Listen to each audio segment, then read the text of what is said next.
प्रस्तुत प्राप्त प्रसंगी प्राप्त स्थळी दिसलेवाडी या ठिकाणी हनुमान जयंती निमित्तचा ठेवण्यात आलेला हा कार्यक्रम, हा सप्ताह, आणि या सप्ताहामधील चौथ्या दिवसाची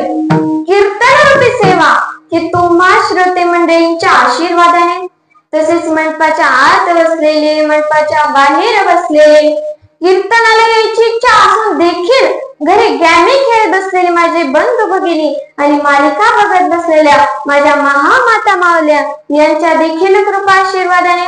तसेच टाळकरी, माळकरी, गावकरी, वारकरी, संयोजक, आयोजक, नियोजक, मृदुंगाचार्य, पेटी मास्तर, चौकदार काका, पुन्हा तुळशी घेऊन उभा राहणाऱ्या महिला,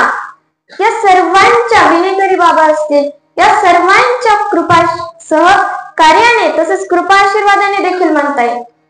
आणि भांडण करणारे नवरा बायको, भांडण न करणारे नवरा बायको, आई वडिलांची सेवा करणारे, आई वडिलांची सेवा न करणारे, गावाचा विकास कशा प्रकारे होईल यासाठी झटणारे आणि गाव कसं खड्ड्यात जाईल यासाठी देखील प्रयत्न करत असणारे, या सर्वांच्या कृपा आशीर्वादाने व माझी अगदी जीवलग मैत्रीण धनश्री कोल्हे, अहो आम्ही एका शाळेतच नव्हे, एका वर्गातच नाही, तर अगदी एका ब्रँचवर बसून अभ्यास करतो. आणि तिचे मामा वैभव डिसले काका यांच्या परिचयातून ही कीर्तनरूपी सेवा मी हबाप ईश्वरी महाराज नागरगोजे इयत्ता 6वी माझ्याकडे आलेली आहे.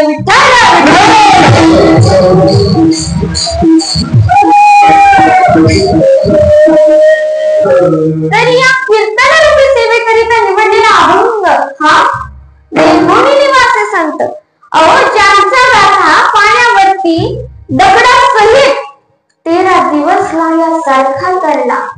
एवढे थोर संत, अहो ज्यांच्या पत्नीच्या